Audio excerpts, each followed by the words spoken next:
All right, welcome everybody. Sorry we're a bit late, and apologies for last time. We had a bit of a storm here. So Q&A with Sir Anthony, and hopefully we're streaming live on Facebook as well. So here's our website if you want to follow us.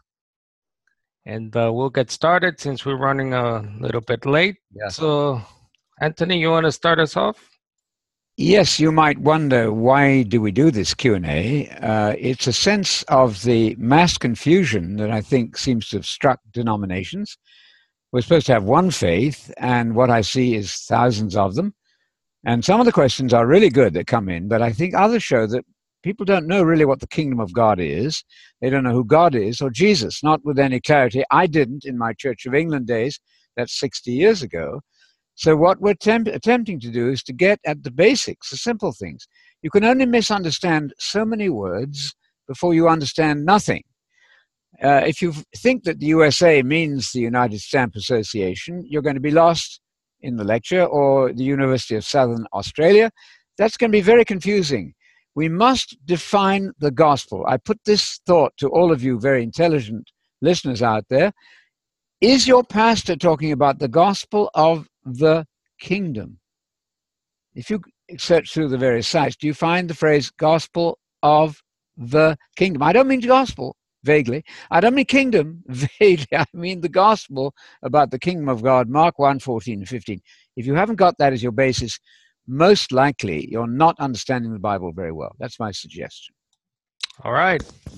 So we have, this is the first Q&A of August, the 3rd today. Here's our other websites, thehumanjesus.org. We have new articles there for this month.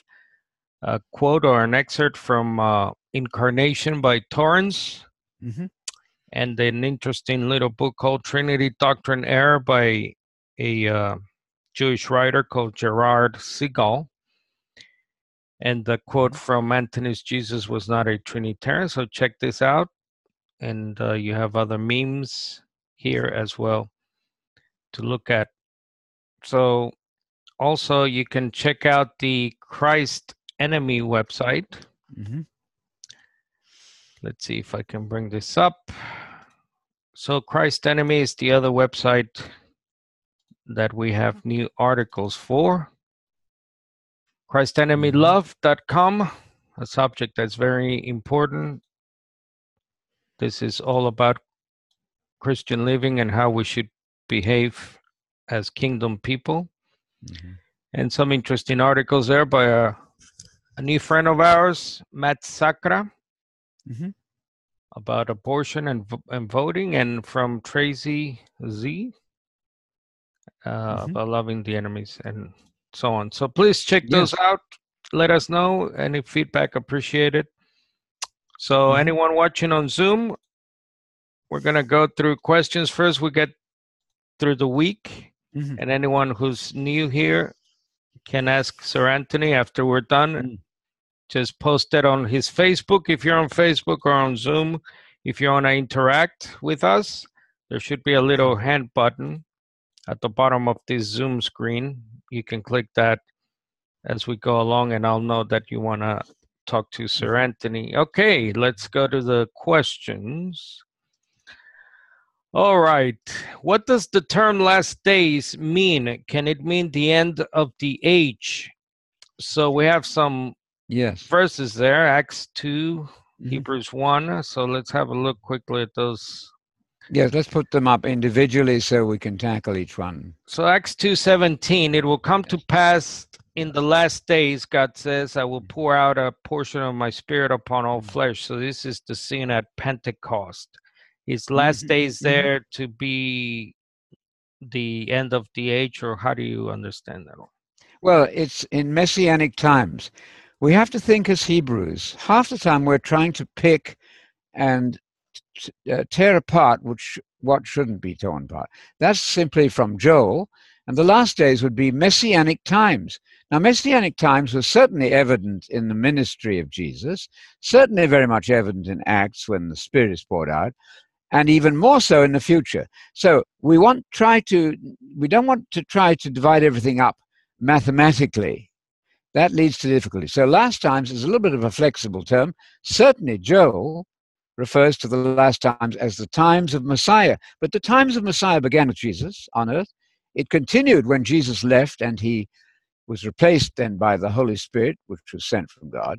Most important, I would say the last times are just before the second coming. I'm going to call that the parousia, the one future second coming, and the millennial kingdom, which is the first stage of the kingdom of God coming on the earth, certainly not going on now.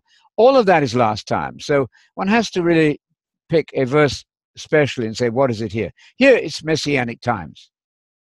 Spirit is coming. It did come, it is coming, and it will come, and on a much greater scale when Jesus comes back visibly and sits on the throne of David in Jerusalem. He's not there now. You can go and look.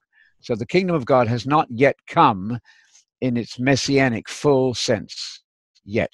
It's All coming. right, let's look at the other one. Hebrews 1:2. In these last days, he spoke Yes. to us through a son whom he made heir of all Yes. things, and through whom he created the, would it be cosmos or eons Ages, there? the ages of time, which Ages. means both chronologically and all the events that happen in them. Not created the universe, created the ages. That one is a little obscure. The Hebrews writer could have been a bit clearer. I suspect that the end times are simply the times when Jesus showed up. They're the beginning of the end times, part of them. It's just possible that he means at the end of those times in the Old Testament. I think that's less likely, but it doesn't matter. It's the time of Jesus onwards. That's the end times. We're living in them. We were, we are, and we will be still living in end times. It's a flexible term. What we don't want to do is to insist on absolute mathematical accuracy in every case, I think. I was trying to look for a version that had ages, but it's Yes. usually world or universe. So. Yeah, ages, aeon, yes, it's ages in that particular thing.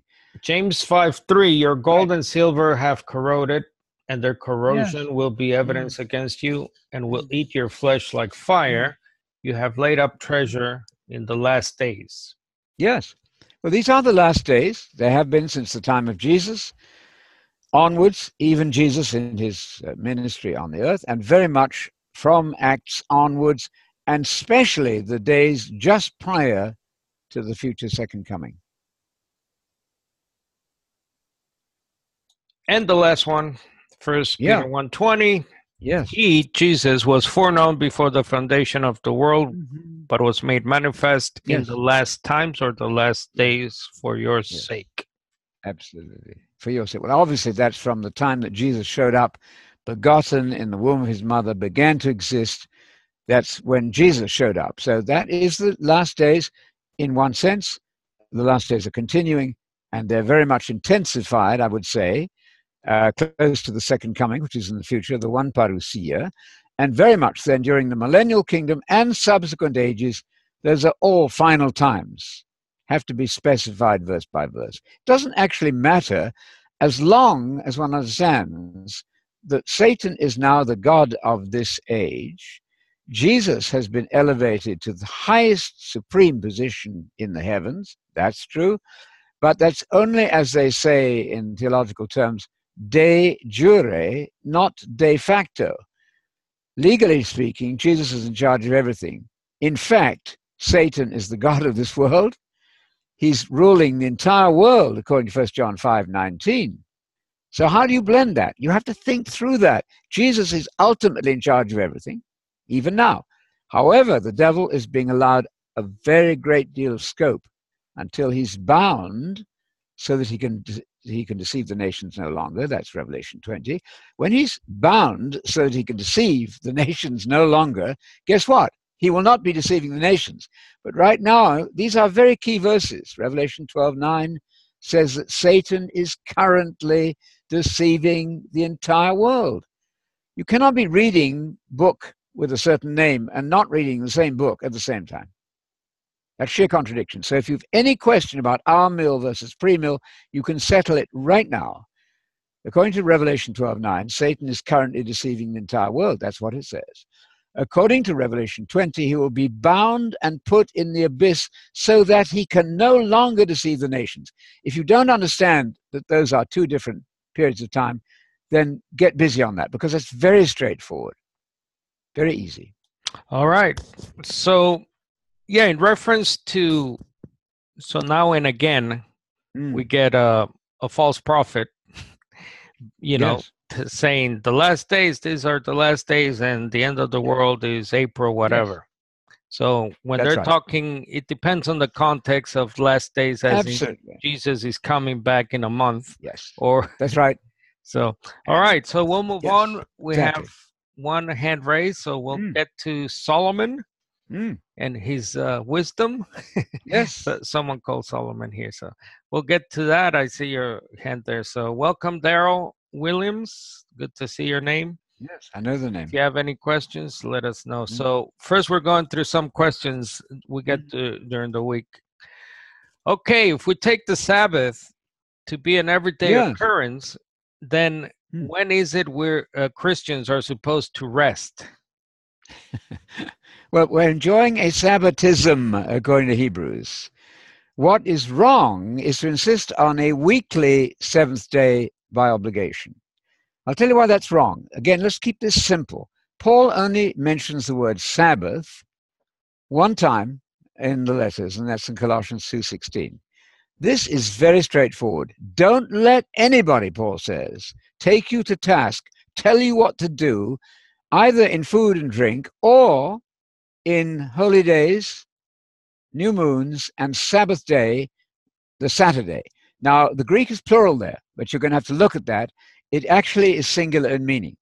That trio is found 10 or 11 times in the Old Testament. That's very easy. When you talk about the Jewish calendar, you have those three items: annual, monthly, and weekly. Don't let anybody try to tell you what to do in regard to food or the calendar, which calendar is a shadow. Don't go into the shadow. If you want to keep the Sabbath by obligation on Saturday, you're going back into the shadow.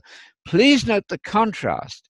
These, the three, the single shadow, annual, monthly, and weekly, amount to a single shadow. However, by contrast, but the substance of that shadow, the actual body itself, is Messiah himself.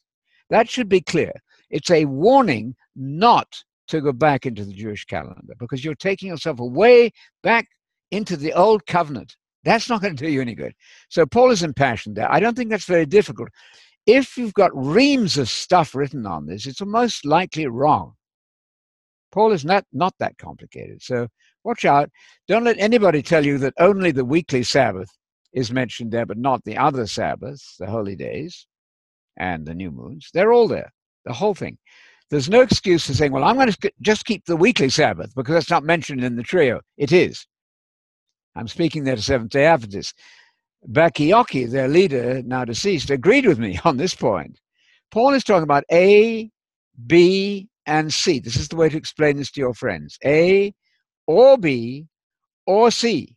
He's not saying A or B or A. Do you see my point? He's not repeating himself. He's taking the entirety of the Jewish calendar and calling it a single shadow, and then contrasting it negatively, please note, with Messiah, whose body is now in heaven, who is risen. He's your Sabbath. How are you going to rest? Not by doing nothing, of course, but you're resting in him. Come unto me, all ye who labor, and I will give you Sabbath. I'll give you rest in your mind. You won't be a trouble-free person. That's quite clear. But you have a basic rest in Messiah. Don't give it away to Jewish people by calling it a single day in the week. That would be wrong. Just in connection while we're here, Facebook question from the Duke, Brandon Duke. We talked to him not so long ago. Yes. On this section on Colossians 2, is verse 23, these have indeed an appearance of wisdom. Yes.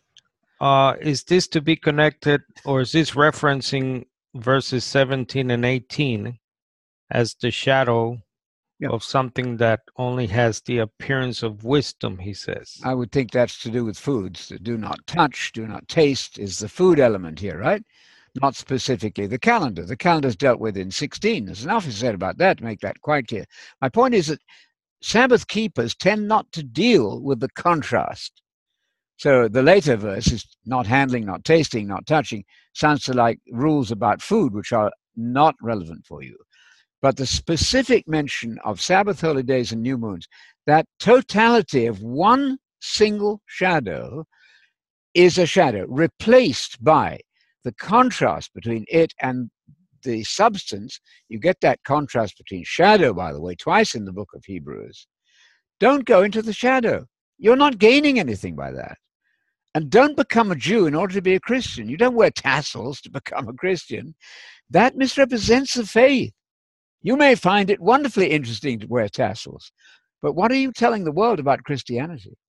We've got to be very careful. We model the true faith and not our own invention, I suggest. All right, next question as we move along. Again, if you have any questions, let us know. We're going through questions we get through the week. All right, let's change it up. Why can't an earthquake refer to a spiritual revolution? Mm-hmm. I always keep an open mind to this kind of interpretations, like the 12 tribes. They totally assimilated with the nations over 2,700 years ago. Okay, well, so earthquakes in Revelation. This might be maybe they don't give a text, but let's see Matthew 24. Yes, which talks about the signs before the parousia. Yes, and that there will be earthquakes and wars and things like that. So a lot of people tend to spiritualize this. The golden rule in all Bible reading is to take everything literally, naturally, normally, unless obviously there's a figure of speech. There's absolutely no reason to take the word earthquake there as other than earthquake. Luke says great earthquakes. Do not fall for the, as somebody called it, the alchemy, this twisted method of saying, oh, it's all figures of speech. You wind up with nothing at all. You explain the whole thing away. In the book of Revelation, an earthquake is not a political revolution. Who said? So unless it's impossible to take something literally, the beast is not a literal animal, clearly. Yes, there's room for symbolism, but don't go there, I beg you, unless you've got good commentary basis. By the way, the issue of commentaries, I know it's hard for you to have access to commentaries, but many out there are doing their Bible study as though they're the only people who ever tackle these issues. That's a bit dangerous. I don't mean that all commentaries are right. I don't think they are. But you might want to consult what I'd call the great commentaries, the International Critical Commentary, Kyle and Delitzsch on Daniel. You've got to work through all of that before you come up with your solo view that nobody else imagined. I used to say to the students, I think with some wisdom, that if you are going to come up with a view of an interpretation, so-called, which nobody in any commentary in any language ever imagined for 2,000 years, you're probably wrong. I'm working against the solo item. Sometimes your solo effort tells you more about who you are, so fiercely independent. That leads to the flat earth people, not accusing you out there of being flat earth. But the flat earth people have got to have something that nobody else believes. I don't think that's a good method to go. So let's look at a passage, another passage, Anthony. I think this is to do with the one of the signs of the parousia. So this is Isaiah 29. Yes. The ESV calls it the siege of Jerusalem. Yes. So he's talking about Ariel, which is another name for Zion. Yes, it is. As I understand it. Yes. And then he talks about it'll be besieged. So this is a similar scene to the Luke 19, I believe. Absolutely. Where Jesus talks Luke about 21. Yeah. And then we get to verse maybe 5 and 6. The multitude of your foreign foes shall be like small dust, multitude of the ruthless like passing chaff. Yes. In an instant, suddenly you will be visited by the Lord, Yahweh of hosts, with thunder, with earthquake, great noise. Yes. And so those things, are they like physical, real things, or? Yep. This is the typical picture of prophecy. Jerusalem is in for a bad time. Luke chapter 21. When you see Jerusalem surrounded by armies, then get ready to flee. Now, there was a massive destruction of Jerusalem in Luke 21 based on AD 70. That is not what Jesus is ultimately talking about. That's the whole issue of eschatology. But that picture you just had before is typical. Most Old Testament prophecy says, look, it's going to be terrible for Jerusalem. But hang on, God is going to intervene and rescue Jerusalem from its end-time enemies, and then you'll have the kingdom of God on earth. That's a very easy key to prophecy, the good time following the bad time. Right. So Luke 21:20 to 24, you believe Jesus was foretelling 70 AD here? I don't think so. I think he's foretelling both things. Okay, both things. Both. Because let me just go on then from 24. If you go to the 28th and then the 31st verse, the parable of the fig tree. Look at the fig tree, he says. When the leaves are getting ready to bear fruit and so on, you know that what? The summer is about to come. That's an event external to us, right? In the same way, when you see all these things happening, know, this is Luke 21:31, that the kingdom of God is about to come. That's not the kingdom in your heart. It's an event, external event. Luke normally means by kingdom of God, the external kingdom of the Messiah. So the parable of the fig tree is absolutely not remoted to AD 70, period. In fact, it's very cynical to say that you think it is, because what happened in AD 70 was not the restoration of Israel, which we're all looking forward to, the restoration of the kingdom to Israel and Jerusalem. That's what we're looking forward to with great expectation. The destruction of Jerusalem is the absolute opposite. So please don't make the mistake of becoming a historicist with no future. Now, the key, one of the keys, of course, is the man of sin. Paul talks about that in 2 Thessalonians 2:1 through 12. That's a passage to ponder at great depth. I meant, yes, sorry, I meant Luke 19, Anthony. Yes. Luke 19:41 to 44, when Jesus came near the city, he wept. Yes. And said, would that even you had known on this day the things that make for peace. Right. But now they're hidden from your eyes, for the days will come upon you. Yes. And he talks about the siege of Jerusalem. Absolutely. And that may be 70, particularly 70, right. That one is because only a minor one. In context, yes. It's not a prophecy of the parousia. Correct. But it's just sort of isolated in this passage. Yep. Okay. No, that's fine. What the mistake that people make, though, is that the man of sin. If you want to pin this down, I would discuss it with your friends, the man of sin in 2 Thessalonians 2. The man of sin is going to precede the second coming. There is a restraining force, Paul said, exactly on this question about what has to happen before Christ comes back.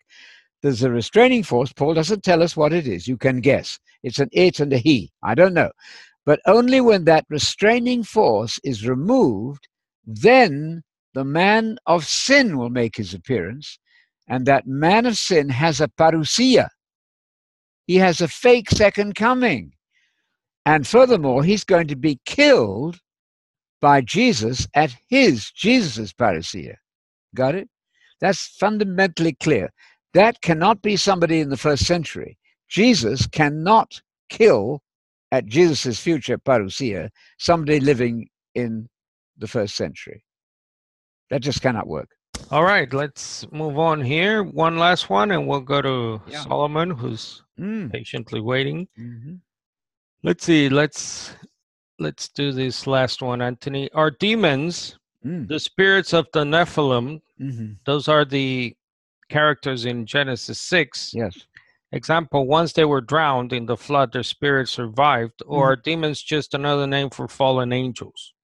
I suspect that they are the products of that catastrophic mix and mismatching.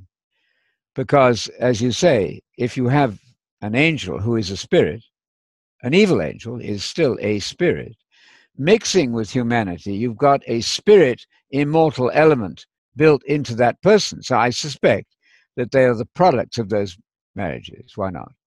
I think the Jews felt that. That's most likely. Otherwise, what would one say? I don't know. They can go on surviving in the flood even. But there are also obviously fallen angels. Oh, yes. There are also so you could have these characters, demons, and then you also have obviously fallen angels like Satan and his hordes. Yes. So you can have the product of those marriages which produced giants, right? Right. There's an element of immortality built into those awful creatures. And I think they show up as the demons because they say to Jesus then, have you come to torture us before the time? So there is a future time of punishment for those awful creatures. Okay, we got Solomon here. Hello, Solomon. Hey, Carlos. How you doing, Anthony? Good to hear you. How are you? Can you first give us a little background on yourself and then go? Please do. Okay, yeah, I'm a former Seventh-day Adventist elder in a Seventh-day Adventist home fellowship. So I used to be an evangelist for them. Wow. Yeah, and then I started questioning some of the writings of Ellen White, and I finally stepped down from the fellowship that I was elder in. Wow. And then we started a ministry out here called Seventh-day Anabaptists because I had always been kind of interested in the Anabaptists, and I discovered that some of them were Sabbath keepers. So we started a ministry out here. This is basically a small little ministry. Yeah. So, so that was about a year ago that I stepped down from the Seventh-day Adventist Church. I was a full-time minister. So having come out of that, I guess, and some of the questions I have for you, Anthony, is because I am a historicist, although it is something that's different than preterism. Yes. So you probably understand the Seventh-day Adventist view. It's kind of my view is kind of similar to theirs. I do. Although I do believe, I do believe in a future earthly kingdom. Yes. After the second advent. Of course, in my view, though, I do believe that New Jerusalem comes down out of heaven after second advent. Oh, okay. One question I have. What is your point? Your question, In Revelation 7, 9 through 15, the great multitude is seen before the throne of God. And your understanding, is that after the second advent, or? Well, they're not in heaven now because they haven't been resurrected until the 20th chapter, I would say. Right. The reason why I ask is because if you look at Revelation 7, 9 through 15, yes, it's very similar to Revelation 21, 1 through 6. Okay, yeah. Yeah. Okay, so then we could say that's the same thing, and they will be in that condition. Otherwise, we get some sort of contradiction. So ultimately, of course, they're going to be seen with God under his care. But getting to the Ellen G. White, I understand you very well now. First, let me tell you that Bacchiarchy disagreed with the Seventh-day Adventists when they said that the weekly Sabbath is not mentioned in Colossians 2. You see why they said that? Because they could say this, they could see this as a shadow. It's nothing. So it cannot be mentioned in Colossians 2. And Bacchiarchy said that's not right. Well, and I actually agree with you and Bacchiarchy on that. Good. So my understanding is that it is talking about this weekly Sabbath. Yes. The new moons and the feast days. Good. But the way I understand it, when you read the chapter in context, especially towards the end, it looks like Paul is saying that, let no one judge you in respect to these like man-made traditions and doctrines of men that he mentions in verse 22 of Colossians 2. That we're not the body of Messiah is not to let anybody judge them in how they keep these days. And obviously, in the new covenant, there would be a different sense in how they keep these days, because now we're not going to do animal sacrifices. We don't have a temple to go to or a physical priesthood that we offer sacrifices that are going to offer these sacrifices on our behalf. Right. But that's the reason why I have to understand it like this is because Paul, we know he keeps the Sabbath, he even keeps the feast. So it would make him look a little bit hypocritical if he's saying don't keep these things. Yes. Well, I've obviously disagree with you on that. First of all, the single shadow is all three, and it's all a shadow.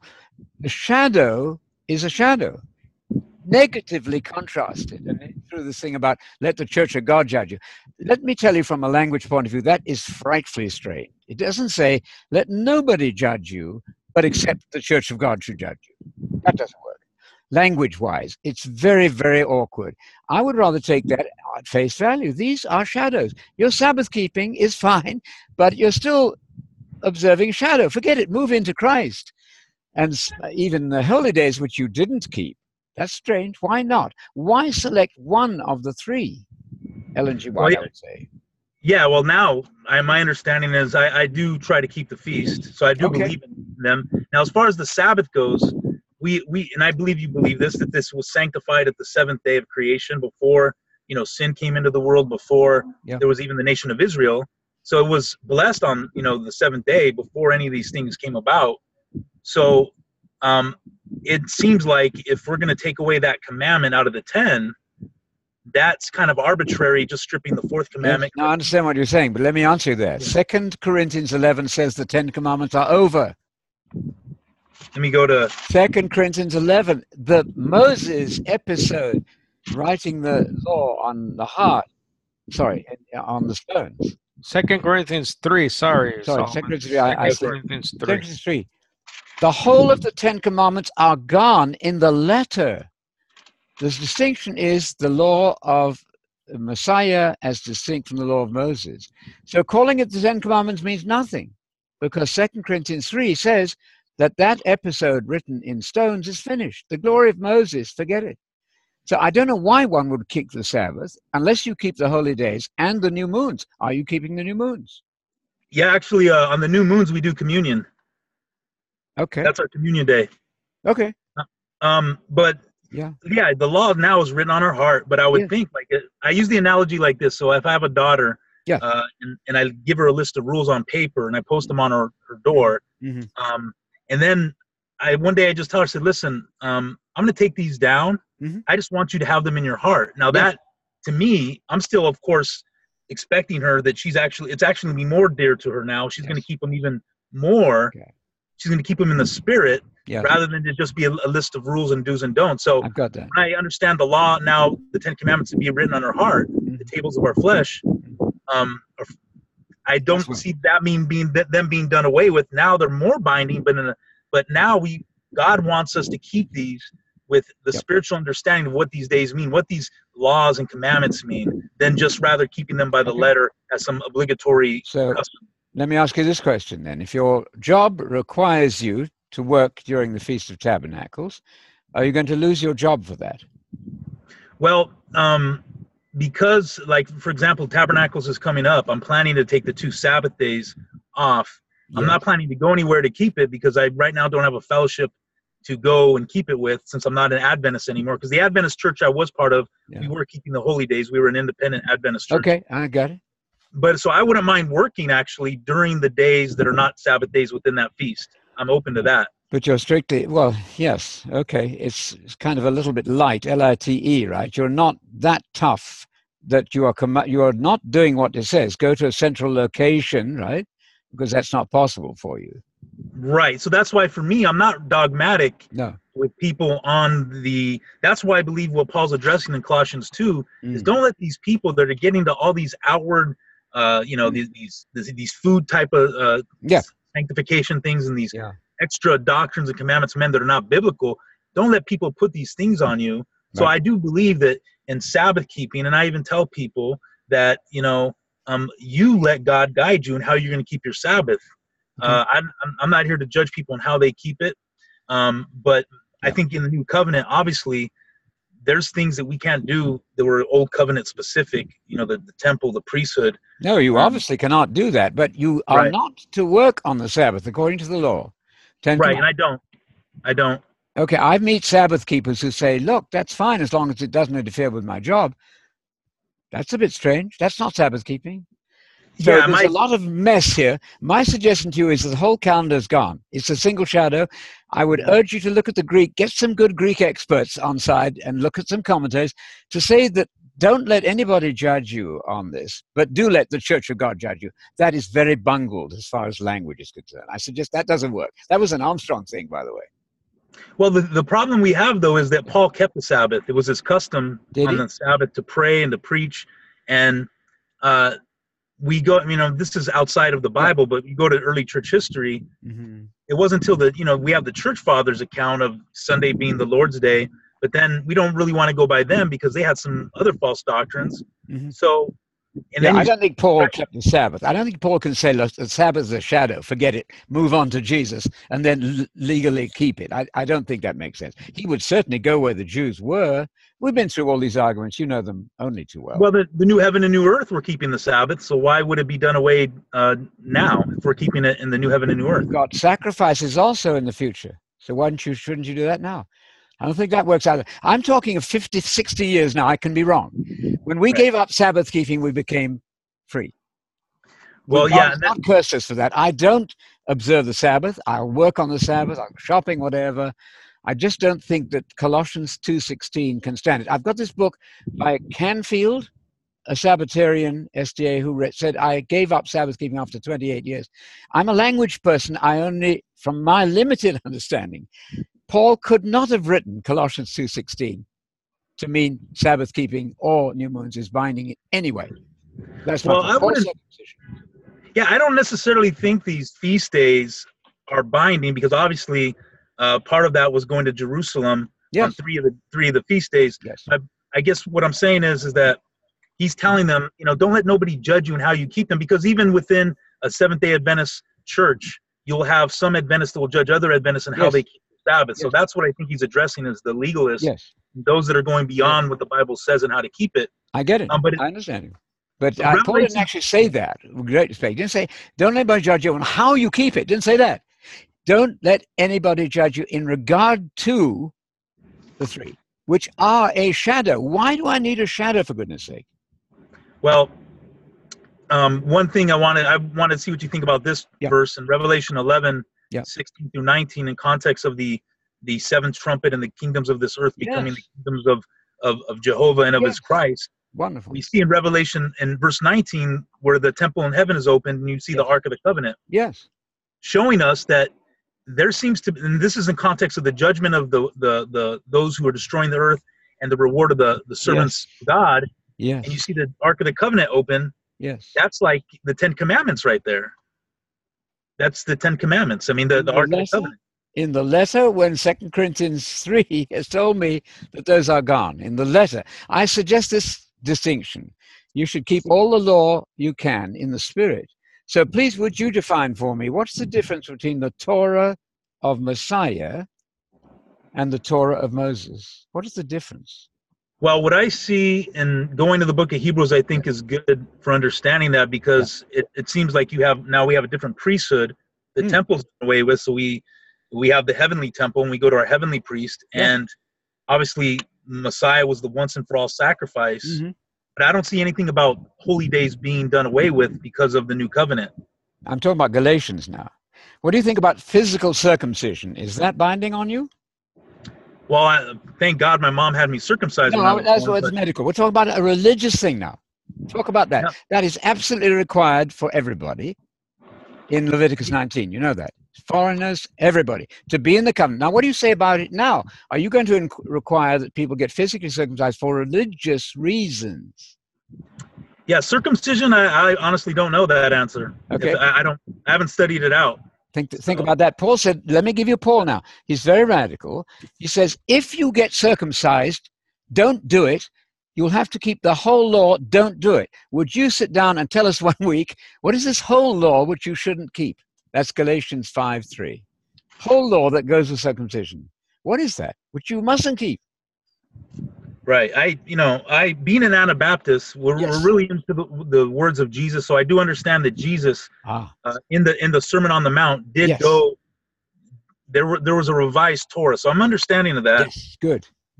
But I don't see still where he's doing away with these with the Sabbath, especially when he has this young rich ruler ask him, "How can I gain eternal life?" And Jesus says, "You know the commandments," and he starts mentioning some of the 10. Right.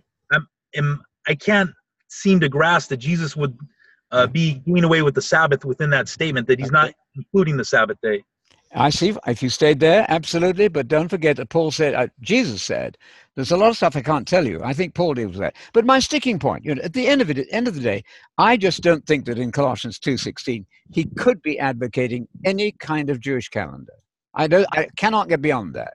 It seems so unnatural, especially Armstrong's attempt to get rid of that. He said, well, he's talking about the sacrifices on the Sabbath, not the Sabbath itself. Well, that's nonsense, because you couldn't offer a sacrifice in Colossae anyway.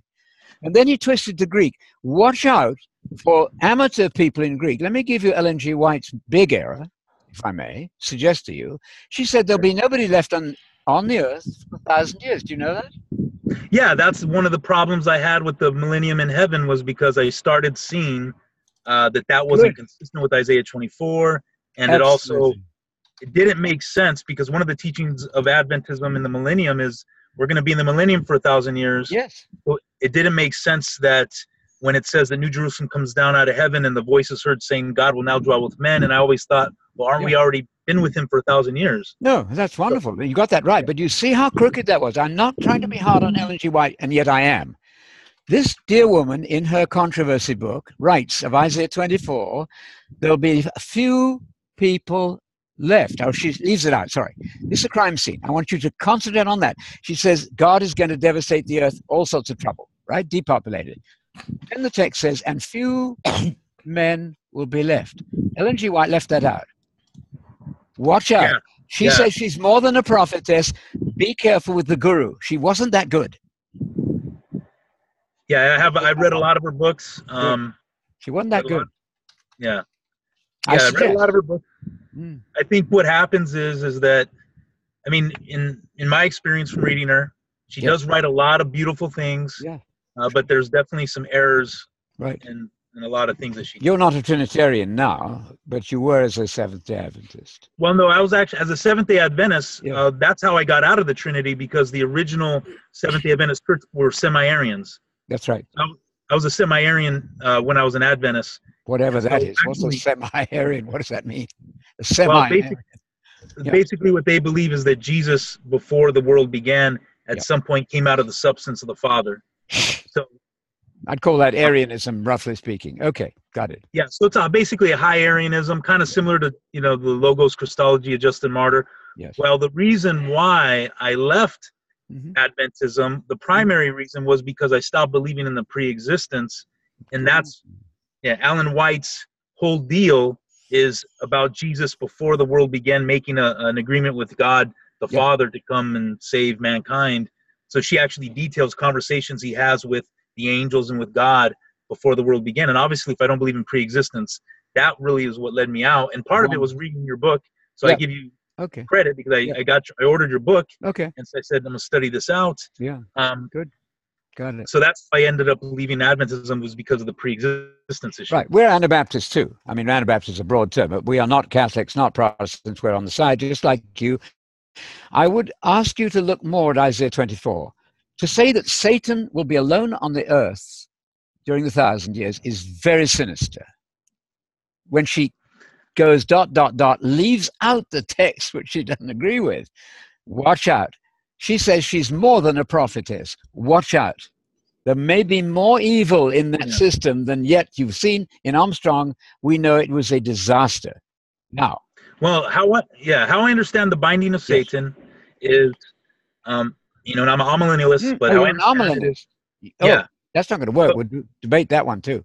But my understanding about my amillennial view is that we're in the millennium now. Oh, Messiah comes back. He's still establishing a kingdom on earth, but we're going from this age, the millennium, to the new heaven and new earth. With I think that's, with great respect, entirely wrong. You are not ruling the world now.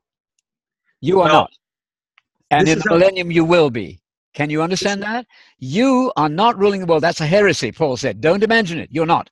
In the millennium, you are going to be ruling the earth with Messiah. That should open that whole area for you. The reason I understand the binding to Satan to be now is because he cannot deceive the Gentiles anymore. And remember, the mystery of the gospel was that the Gentiles will be brought into the commonwealth of Israel. That was the mystery hidden from the ages. So in that sense, he cannot deceive the nations anymore, because now the gospel has been fully opened up to them, and they're now welcome into Israel. Yes. So that the Satan, Jesus gives binding language, when he's preaching about Satan being the strong man, the palace being Satan's kingdom, and Jesus being the one that binds the strong man and strips his goods. Yes. That's binding language. But it's not the binding of Revelation 20 when he's put in the abyss. He's not in the abyss now. He's in the sublunar space deceiving the entire world. I think you've possibly overreacted there. Have a look at it. You're not ruling the world. You're kidding yourself. You are not. Well, in the millennium, you are going to be ruling on the earth with Messiah. Well, we are kings and priests now, the Bible says. But you're not ruling the world. Sorry. That's heresy. Right, Paul said to the Corinthians, you're wrong, he said. Some of you imagine you're kings and priests now. You are not. Well, that's why I brought up Revelation 7, 9 through 15 and 21, 1 through 6, because they're very similar if you read them. Yes. And one's after the second advent, Revelation 7, and one's after the millennium. And if they're the same, then that tells me that post-second advent and post-millennium are one and the same. You know what I'm saying? It's like New Jerusalem comes down after Revelation 20. Yes. And Revelation 21, 1 through 6 is detailing the same thing of Revelation 7, 9 through 15, which is after the second advent, which tells me the millennium is now, because those, I mean, you look at those passages when you get a chance, they're pretty similar. No, I've looked at the 60 years and I can still be wrong. But wait a minute, you're actually making language awfully difficult. In the millennium, Satan is going to be bound, so he can deceive the nations no longer, period. And then people who've had their heads chopped off come alive. What's that? Isn't that a literal resurrection? Oh, I believe I have a whole paper on the millennium, and see, I believe in the same state of the dead as you, so I'm not. Yes, good. Yeah. So talk about that chopping of the heads of those people who then came alive. That's a real death and resurrection. That will not work for Armil. Well, I do believe at stake here, right? I do believe there's a spiritual resurrection. I believe there is a spiritual resurrection. We understand that when we get baptized, it represents the Messiah's resurrection. Of course. I believe that too, but when it says that their heads were chopped off, that's a spiritual resurrection. It isn't. You're losing track of normal, natural language. I'm suggesting to you, Ellen G. White. Well, if we understand, I mean, Peter even confirms in Acts 2, 29 through 36 that Messiah's resurrection is what filled the promise to David to have someone of David's seed sit on his throne. Fine. And if we go to Hebrews 1, 8 and 9, you see Messiah being sat on the throne, and we see two Davidic kingship psalms quoted in there, one from Psalm 2, 7, and Psalm 45. Those are Israelite kingship songs. So I have to understand Jesus is being coronated as an Israelite king. He's not sitting on his own throne. You know the distinction in Revelation. Sitting with God on his throne, he will sit on the throne in Jerusalem. Do you understand that as literal? Well, remember, the throne of David, though, was also called the throne of Jehovah. So when you sat on the throne of David in the Old Testament, that's right, it was equated as sitting on the throne of Jehovah. So that's how in heaven. It's not in heaven. The throne of David, you're losing the messianism now, I think. The throne of David is in Jerusalem. It's not there now. I suggest that you rethink that. That's all I can do. But you're fantastic. I don't know many SDAs. I watched them all become Trinitarians. Well, yeah, the main church is Trinitarian, but there is a movement that is semi-Arian. Really? Which is still, it's a big semi-Arian movement that's growing. And that was the original belief, actually, of Ellen White. Yes, and absolutely. Absolutely. The other thing is the day-year theory. I'd go very carefully there. Read everything you can find on the day-year theory. I think that's false. 42 months. My understanding of the numbers in Revelation, the 1260 and the 1000 is just a symbolic of a bigger number of the church age, the new covenant church age. I know, but why is that? Why are you going a little bit loose on normal language? You're getting Daniel 9, right? 490 years. Well, we know that in Revelation, it says that it's codified in symbols. So I do believe there's a lot of symbolism in the book of Revelation. Who said it's codified in symbols? Well, in Revelation 1. Yes, I know, I'm aware of that. It's a Christadelphian argument. It's not right. It's simply indicating, it's just communicating. Nothing about everything's a symbol. That's dangerous. Well, I don't believe everything's a symbol, but I believe that, I believe there are things that are symbols, like with the beast. Of course, absolutely. Would you write a paper on the Daniel 9, 490 years for us and see what you come up with? Right. See, I understand for that. Yeah. Even I understand that a 490 or that end of the 70 weeks was completed already during the, probably some people think the stoning of Stephen, some people think 70 AD, but I don't believe in a gap theory where the last 7 weeks or last 7 years is fast forwarded 2,000 years later. Okay, you can then think about the 1,290 days Tell me the beginning and the end. Do a paper on the beginning and the end of those periods. You'll find it very interesting. And you must read Calendar Leach, by the way. You need some Hebrew. Read Calendar Leach and go through minutely what Kyle does with that. I suggest. The earliest church fathers were futurists, you know, for what it's worth. Well, yeah, but they remember though. Some of them also believed that the restrainer was the Roman emperor, and then once the Roman emperor was removed, then you would have the man of sin. That's right. Yeah, and like so. Right. Okay, so Solomon, we're gonna have to break it off. It's good. Yeah, break it up. The story is amazing. Keep at it.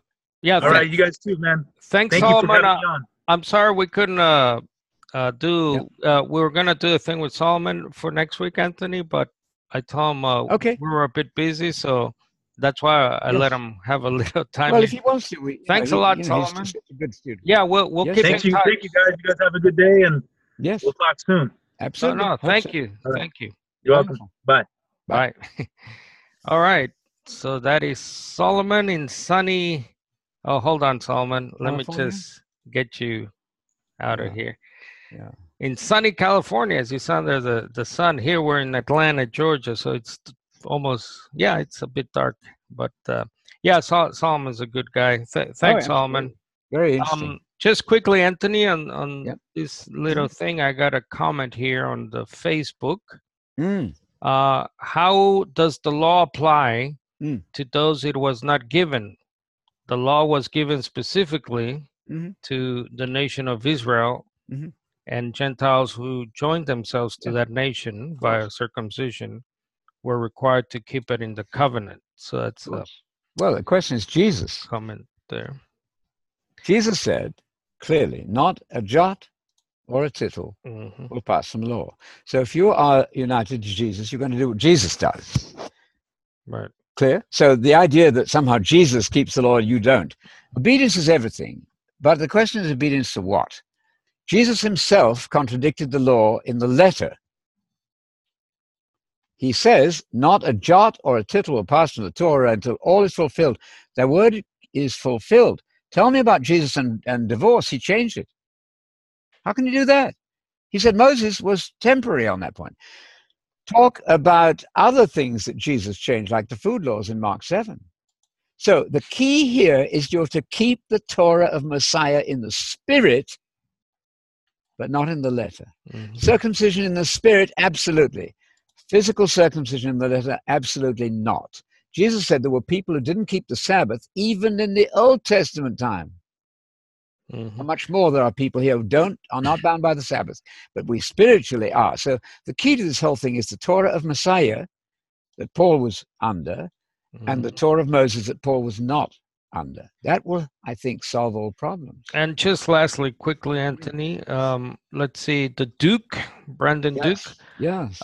He's asking, so if Paul is preaching against the Torah, in essence, in the letter, when he preaches against circumcision, of course, because it's a package deal. That's right. So how do we explain verses like this? So throughout the book of Acts, for example, Brandon's asking that Paul argued in his defense that he did not do anything against the law, nor the temple, nor Caesar, which is interesting. So he's kept the peace. You see, not every verse says everything. Paul was a law-abiding, good, quiet person. He absolutely contradicted the law of Moses. We know that in Galatians. He said, don't get circumcised. And he even said, if I am not, sorry, how does it go? If I'm preaching circumcision, which I'm not. Why am I being persecuted? Why? That's utterly clear. There's no way around that one. He's not committed. He's not doing anything with circumcision in the letter. So that other statement must be much more general. I'm a peacekeeping person. I've not done anything to disrupt anything. But of course, he's not preaching physical circumcision. Otherwise, words have no meaning. When Paul is defending himself, like this passage here, he argued in his defense. Yes. And he says things like this. Basically, I'm not doing anything against Torah. Yes. Should we take from that statement that he's keeping Sabbath, keeping festivals and so on? from that No, I don't think so. Or he's not. Circumcision and the whole law he's not doing. He's certainly not teaching physical circumcision. That's absolutely contrary to the law of the Jews. So this one is more general. I'm not disrupting anything, but he's contrary to the law of circumcision, plainly. That's where you start. You always start with the clear verses. In Galatians, if I were still preaching physical circumcision, which I absolutely am not, why in the world am I being persecuted? No way around that one.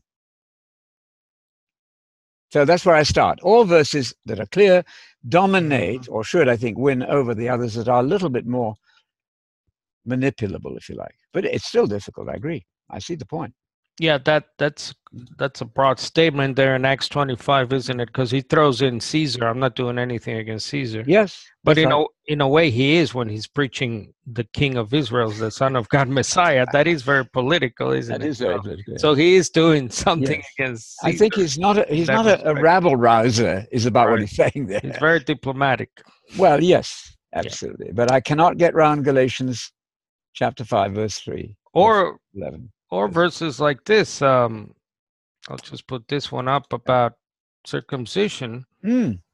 Watch out for those dogs, people who do evil, those mutilators of the flesh who say you must be circumcised to be saved. I just wish that those troublemakers who want to mutilate you by circumcision would cut themselves off. Now, the reason Paul focuses on circumcision is the same reason the council in Acts 15 is set up, because some Jewish believers, it says, they're saying, hey, shouldn't Gentiles come under Moses? Of course. Shouldn't they get circumcised? Yes. So circumcision is the gateway, of course, to Torah keeping, the whole Torah. According to the Bible, it is. Right. According to Leviticus, it is. They were absolutely right. But the council still condemned them because we're not under the old covenant. Right. Under so circumcision is key. You can't sort of say, well, as a Christian, I know that's spiritualized circumcision. Yes. But that's the gateway to Torah. Yes. You can't spiritualize something that clearly, Acts 15 is the cruncher for me. Yeah. Especially if I forgot to ask Solomon if he has some Jewish in his blood, but especially for Gentiles, our relationship in the new covenant, our position, I should say, in the new covenant, it's made deathly clear in Acts 15. And then James again reiterates his point in Acts 21 when he says, look, Gentiles are not under Torah. So this whole debate, I think, is sort of moot to me. Mute. I don't think Jews are under Torah. When Paul says he's against circumcision, that's amazing. Unless we're going to say that Paul is saying, if I were teaching circumcision, but I'm talking, of course, only about Gentiles, not Jews, that's messy. Yeah, that smells too much of dispensationalism. Yes, it does. All right, so thanks a lot, Anthony. Thanks, Solomon, again. Absolutely. Tell him he's a miracle coming out of SDA. He's one of the few that we've met that emerges from the Ellen G. White scheme. Absolutely amazing. Yeah, that's a pretty messy system. Yes. That one as well. So, yes. All right. So we'll stop there, and I'll leave you with this quote from the rabbis themselves. A very interesting midrash here, a commentary. Yes. The Torah which a man learns in this world is vanity compared with the Torah of the Messiah. So think about that from the rabbis themselves. You had another one, Carlos. You had two. That's excellent. But you had another one. That one?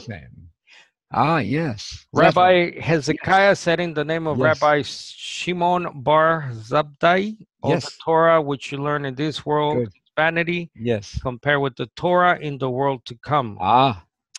And then he cites the famous Jeremiah 31. So they had some view to a new Torah coming. Right. And because we believe Messiah has come, therefore the Torah of Messiah has come, and Absolutely. we are under that Torah. So and Paul says, I'm not under the law, but I'm under the law of Messiah. Right. That's where we should begin and end these conversations. What's all the right between those two?